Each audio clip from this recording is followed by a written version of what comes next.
What I like about my show is probably meeting all the cool people that I get to guest. And I hope that all the people that check that out are going to enjoy it just as much as I do.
eveRIAthing, and as you can see, we have some lovely models with us today, so be sure to keep watching and stay seated for a look into a model's life.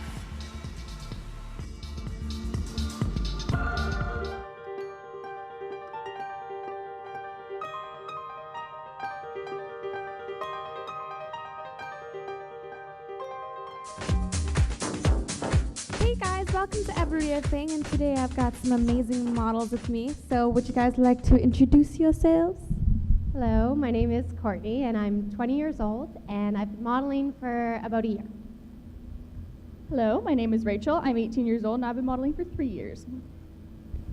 Hey, my name's Scarlett. I'm 25. I started modeling when I was 14 for plus size stuff, and now I manage models. Hi, my name is Trez and I am 22 years old and I've been modeling for 3 years.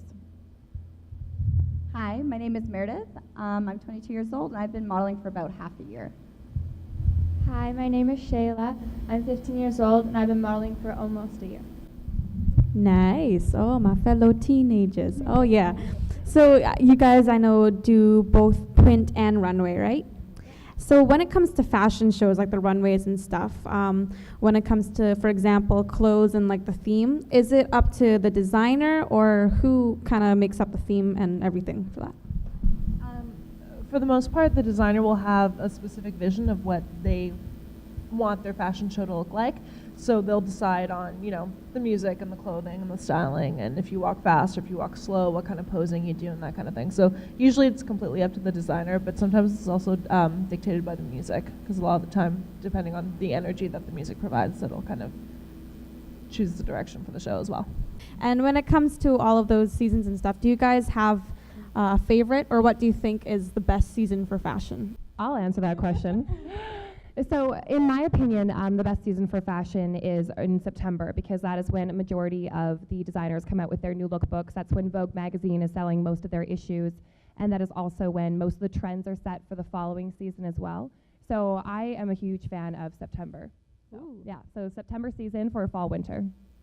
I'm going to say that my favorite season is also fall, because that's when all the fur and the velvet and all the corduroy and all the warm, fuzzy things come out. And I really like that whole style of the coats and the sweaters and high-waisted skirts. And that kind of whole style is really my thing. So I very much so like all the colors of fall. Very nice. And speaking of fall, okay, I'm ready to make a pun. Do you guys ever fall on stage? Like, I know me and my family were watching this video on YouTube, and it was like the compilation of a bunch of models like tripping and stuff like that. And there was this one where I think the fashion designer, she walked over and she like fell inside of the catwalk.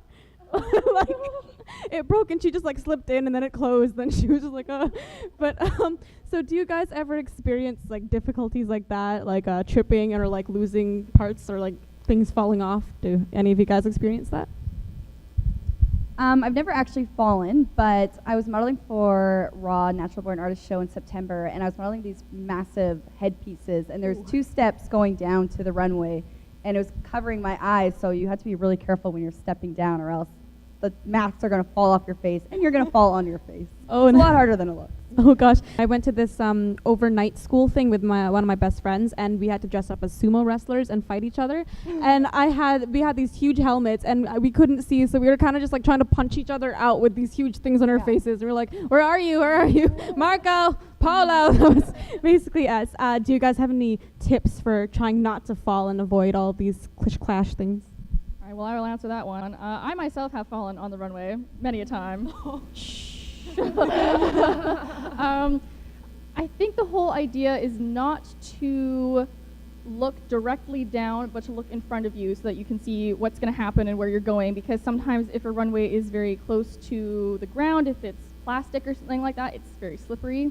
Or if part of it comes up, then you want to be able to see in advance that you are going to possibly have to step around that instead of just blindly walking and, disaster striking.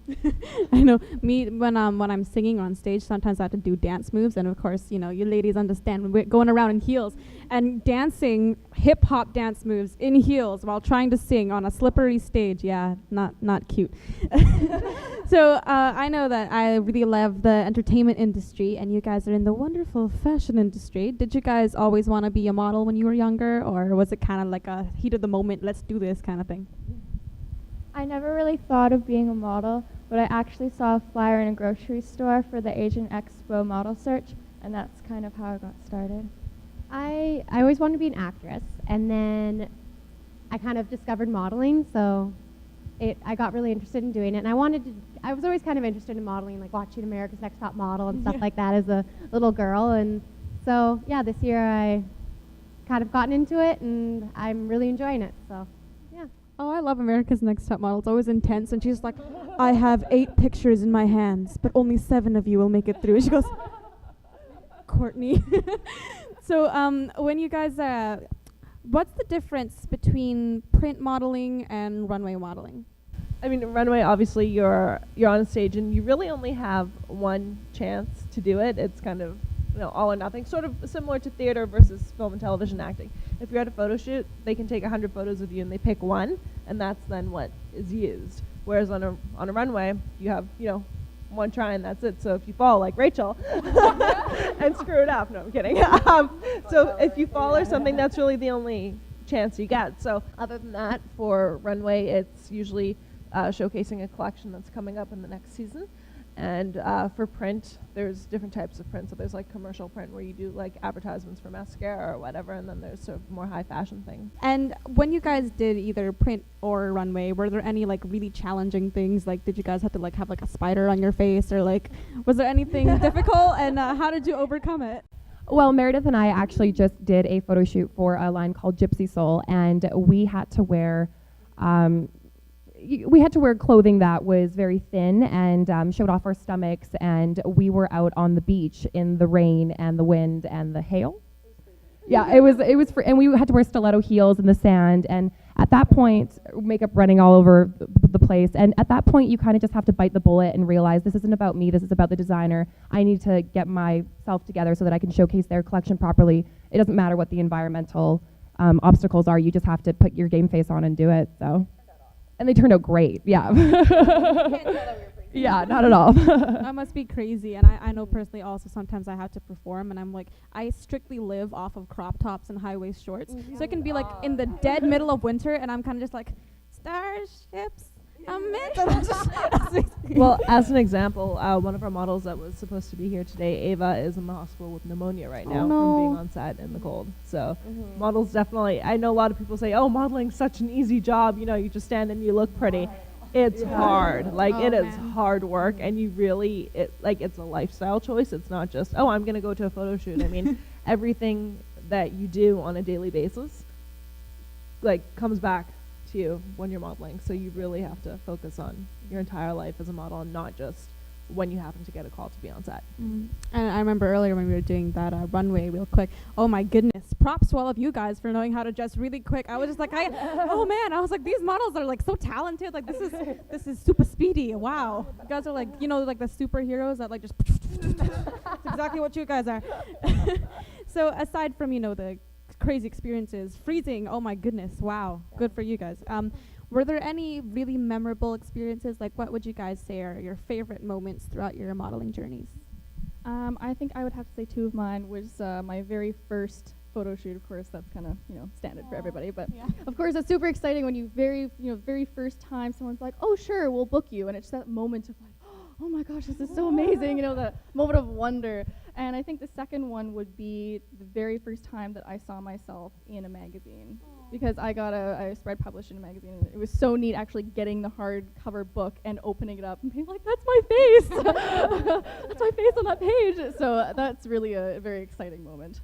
Nice. And you guys? So yeah, one of them being I walked in Vancouver Fashion Week, and that was my first time really doing modeling, and I never thought that I could do it. And that was just, I'm like, oh my gosh, I'm a model! Like it was really cool. And the other one is in January, I'll be on a cover of a magazine, Impress magazine. So nice. I did not think 1 year of modeling that I'd be on the cover of a magazine. So I'm really excited about that. Nice. Congratulations. How about you guys? Well, I would say for me, one of my fondest memories was being asked to host Vancouver Fashion Week. For me, that was a huge honor to take that responsibility on, and it really just gave me an outsider look as not a model, but to actually see what the models go through during a fashion week and how hard they work and the dedication that everyone has and the collaboration that everyone has to put on the show. So it was a huge honor and just a huge eye-opener for me. I see. And, you know, we all have like different worlds, entertainment world, modeling world, acting world, stuff like that. And if you guys could change anything about the modeling world and industry right now, what would it be? I think one thing that would be really awesome to change is if Vancouver's fashion industry got bigger. It would be really awesome to be able to do stuff in your own hometown, kind of, and have a bigger fashion industry here. So, yeah. My point would definitely be, it's a little bit stereotypical, but body image I think is a big one. I have a lot of friends that are, 6 foot, and they're always constantly like, oh, my hips are too big, and it's like, well, you're smaller than I am, so stop complaining. And a lot of people also get pressured into it a lot by agencies and being like, you're fat, lose weight, drink this water, So I think should be in a healthier way, in a more respected way, because, we're people too, and just because we have this body type, and half of us don't even have this body type, we're trying really hard to maintain it. So I think that should be more universally accepted, that, just because you're 5'9" does not necessarily mean that you have to be stick thin. Preach, girl, preach. Yeah, I agree with Rachel, and that's one of the things that I also want to focus on when I manage, because I find a lot of the time girls are really pushed towards dangerous limits in terms of their body types, and even just I think it's important to also focus on yourself, and that includes going to school. Like for Shaelah, for example, she's 15. She's still in school. She has to balance that. Rachel just graduated, so I think it's important that you kind of find a whole life balance. And I think a lot of the time the modeling industry tries to push you to limits to really just be a model and forget about everything else, including your health.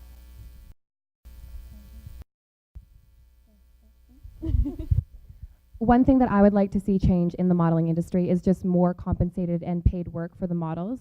I feel that there are many companies out there that are taking advantage of models to do their advertising for free, and it would just be nice to see the girls actually get compensated for their work, especially during a fashion week. It requires a lot of time and dedication, and I really feel it would just be amazing for these girls to be rewarded properly.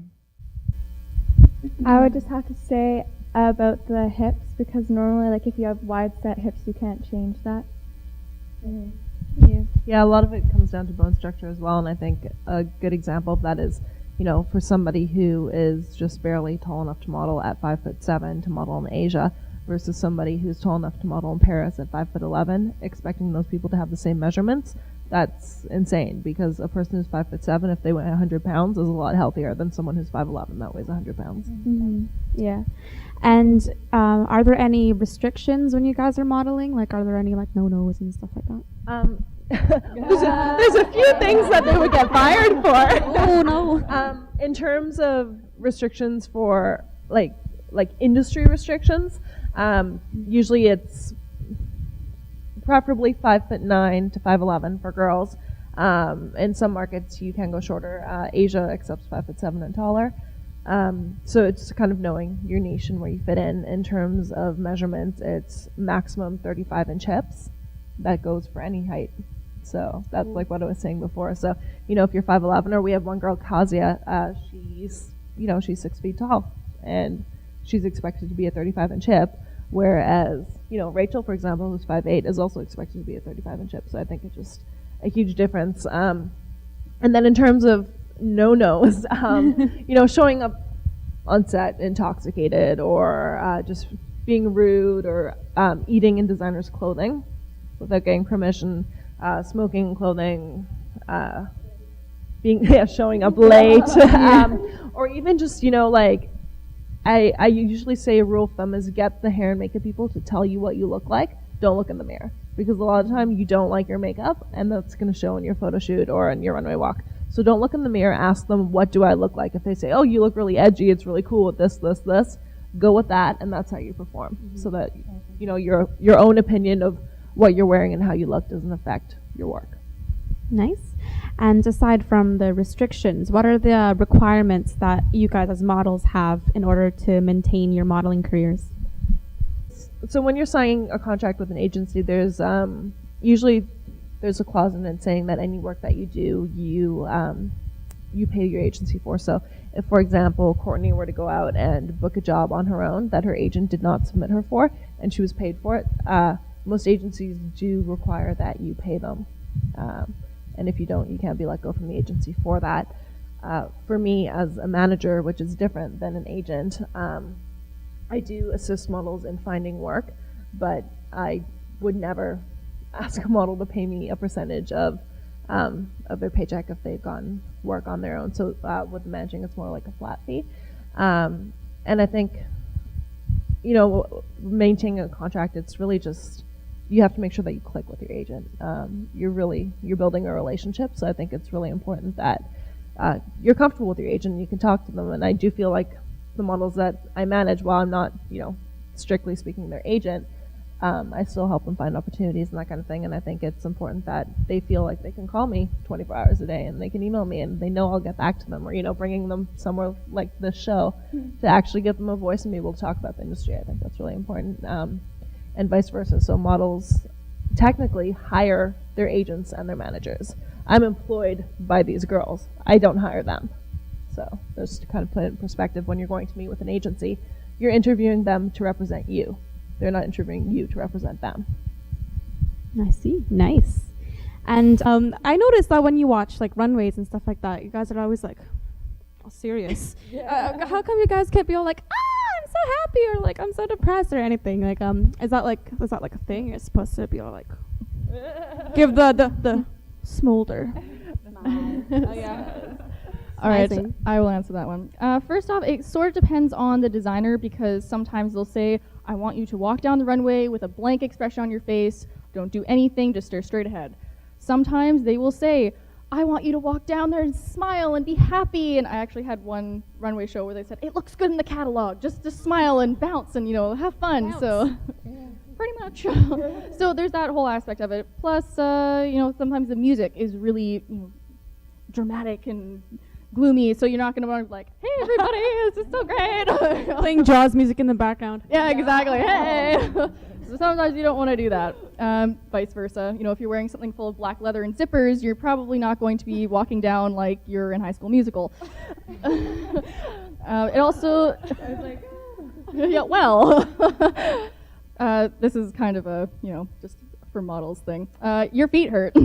So you're not going to be like, this is great. And you probably haven't eaten for like 8 hours because you've been at this venue all day. So that also is something where you're like, game face. You got to pull it together for this show. Yeah, I think that's probably a common misconception as well. You assume that the model's shoes fit them. No. No, honey. Vancouver Fashion Week this past season had shoes from size 7 to size 9. Most models are like 5'10", 5'11". Yeah. Like for me, I'm 5'10", I have size 12 feet. So, for example, imagine a model with size 11 feet, and everyone's taking the size 9s and the size 8s, so squeezing size 11 feet into size 7 shoes and walking down a runway. It's happened, and your feet bleed. So a lot of the time, you don't really want to smile. My entire face reaction during all that, I was like, and so we're going to be looking at different ways you can walk with different kinds of clothes and different background music. So Scarlett, will you lead us? Sure.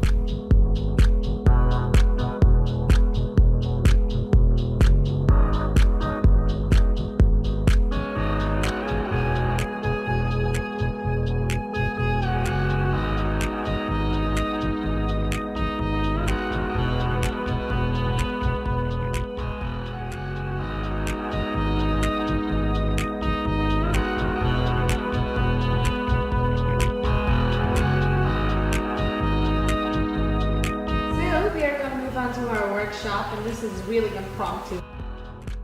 A big thing that's going to affect how you walk is your shoes. If you're doing a bikini runway show, you're usually in bare feet. So that is really different than walking in high heels. Then sometimes, if a designer has bathing suits in their collection and also regular clothing, some models will be in bare feet and some will be in heels. But you have to have the same energy and the same style in your walk as everybody else. So, who has simple shoes to take off? Shaelah. Take off your shoes, and then, and who's wearing really high heels? All of us. Okay, so why don't we have Shaelah and Therese demonstrate a walk, and I want you to do 2 different walks. You're going to do one that's high energy, and then one that's more fun and bouncy and smiley.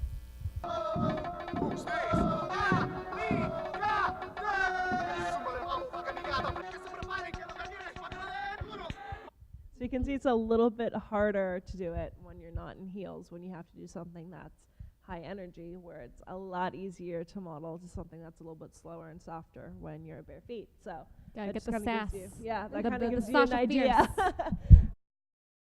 So sometimes when you're walking, you're gonna have like a really, really long wedding gown. So that is a little bit more flowy, and just in terms of like also how you turn, you can't just turn on your heel when you're in a long gown because you're gonna trip. So Courtney, if you just want to demonstrate how you would walk if you're wearing a really long dress.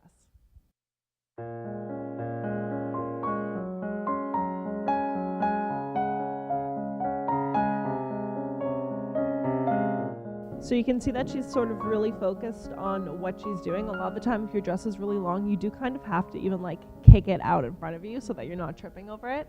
And then opposed to something, if you're wearing something a little bit more edgy, rock and roll, like your walk is going to be completely different and you're going to alter it to that. So Rachel will demonstrate.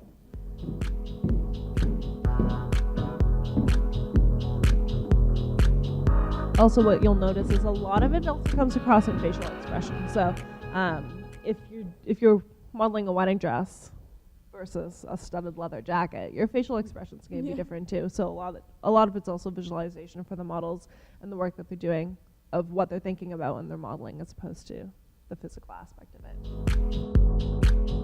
Just to give you an idea of commercial is a little bit more bouncy, more high energy, funner, and for high fashion it's really a lot more serious and somber.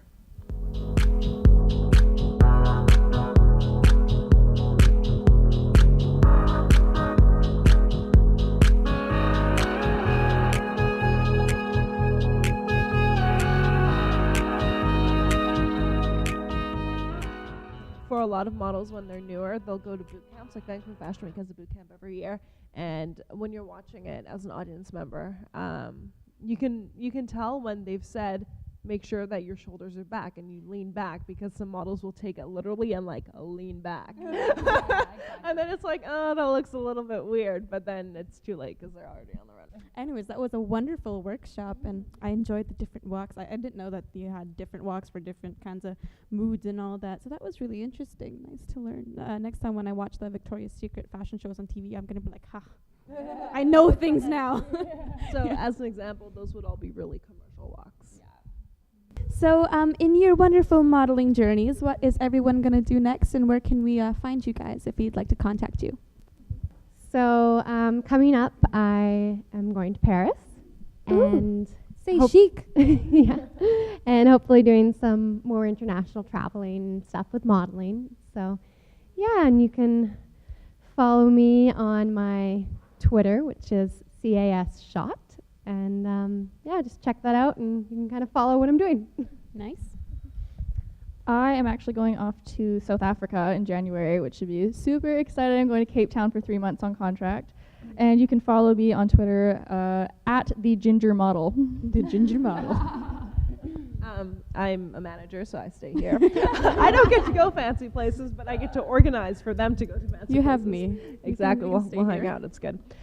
No, for me coming up in terms of modeling world, Vancouver Fashion Week is coming up, so I'm sure we'll have a few people on that, and then just organizing photo shoots and events for models to attend. I've got a lot in the works, and then I also have a normal person day job as well. So. In regards to modeling, I'm doing some work with Avito Jeans right now, so I'm doing some work with them in the new year. And yes, Vancouver Fashion Week is coming right up around the corner, so that'll be very exciting as well to see what they have in store for the new season in March.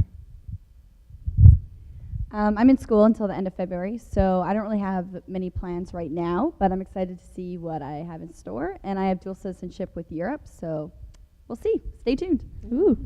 I'm still in school, so probably just local things in Vancouver, small things. I feel you. Oh, I gotta go study later. Anyways, that was wonderful, and I loved the workshop. That was exciting, and our runway was also pretty fun to do. Nice experience. And of course, our interview was super fun with my wonderful Avengers. So everyone, be sure to keep watching eveRIAthing.